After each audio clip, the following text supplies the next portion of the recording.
keimanan itu harus diimplementasikan dalam pembuktian. Tidak hanya tersimpan. Gitu ya. Iman itu amalan hati. Diketahui hati punya amal kalau dibuktikan lewat perilaku. Dan itu setiap amalan hati begitu rumusnya. Contoh, cinta itu bagian dari amalan hati. Bagaimana diketahui adanya cinta? Lewat perilaku, lewat ekspresi.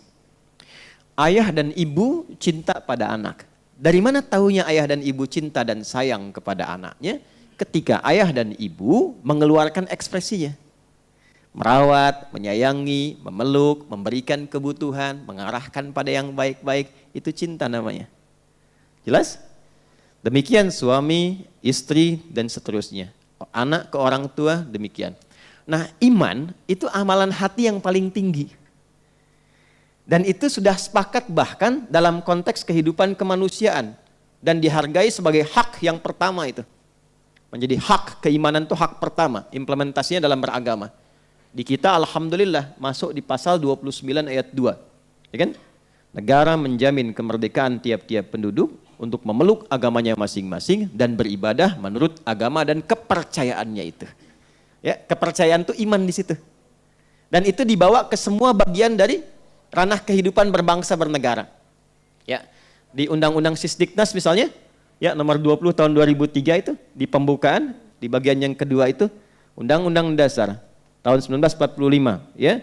Kemudian mengamanatkan kepada pemerintah untuk ya menghadirkan satu sistem pendidikan yang meningkatkan keimanan dan ketakwaan pada Tuhan Yang Maha Esa serta akhlak mulia. Kalau masuk di tentara, ya di TNI ada Sabta Marga tuh 7 tuh. Ya, nanti Sabta Marga yang ketiga itu menyertakan keimanan di situ. Jadi satu, kami warga negara Indonesia itu kan yang bersendikan Pancasila. Yang kedua, jadi patriot. Yang ketiga, jadi kesatria. Jadi tentara itu bagian keempat Sabta Marganya. Kami kesatria Indonesia ya yang beriman tuh kepada Tuhan Yang Maha Esa ya serta menegakkan kebenaran, kejujuran ya dan keadilan. Itu ada iman di situ. Jadi negara kita itu bukan negara agama tapi menjalani kehidupan berbangsa dan bernegara dengan dasar-dasar agama. Jelas ya? Nah, jadi kita bersyukur. Halo, kenapa bengong? Ya. Nah, jadi saya ingin katakan iman itu butuh apa? Pembuktian. Nah, itu baru amalan hati. Kalau terpendam, itu amalan hati. Dari mana taunya beriman? Dari mana taunya ada cinta? Dari mana taunya ada rasa? Kan ada ekspresi. Ya, saya lihat ini ada wajah-wajah single kan di sini. Ya kan? Kan ada rasa misalnya ingin bersatu, gitu kan? Ada rasa mencintai, dibuktikan kan? Pertama lewat apa? Hah? Lewat lamaran kan? Ya kan? Ta'aruf kan? Tak kenal maka ta'aruf, tak sayang. Ta'aruf, kenal itu tidak harus selalu sayang, ya. Ibu kenal dengan suami tetangga, kan tidak harus sayang.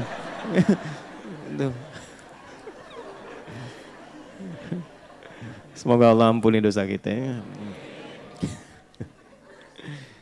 Ta'aruf, lamaran, kan diungkapkan saat lamaran khitbah kan? Setelah itu akad kan? Nah akad itu perwujudan yang paling tinggi untuk mewujudkan rasa kasih.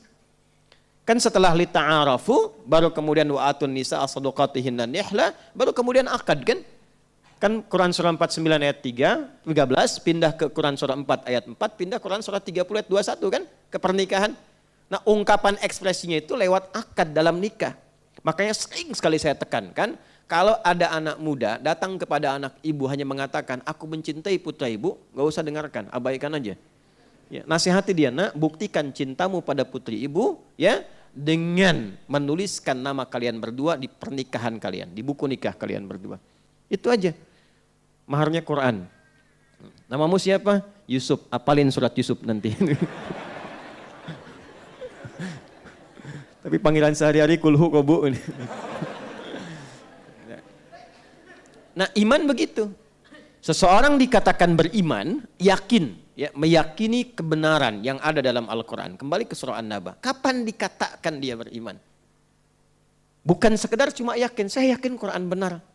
Ya, semua orang Islam standarnya akan mengatakan Quran benar. Tapi bagaimana seorang muslim dikatakan benar-benar beriman? Karena di Quran itu ada muslim, ada mukmin, berbeda. Ada orang datang kepada Nabi. Quran surah ke-49 ayat 14. Ada beberapa kalangan orang Arab Badui datang ke Nabi. Langsung mengatakan, ya, kami beriman ya Rasulullah. Amanna. Turun ayat. Mengonfirmasi langsung dari Allah. Ya, karena kan pemilik hati siapa? Allah. Yang tahu isi hati kita siapa? Turun Quran surah 49 ayat 14. Ya. Qalatil a'rabu amanna. Qul lam tu'minu. Lihat poinnya. Walakin qulu aslamna. Walamma yadkhulil imanu fi qulubikum.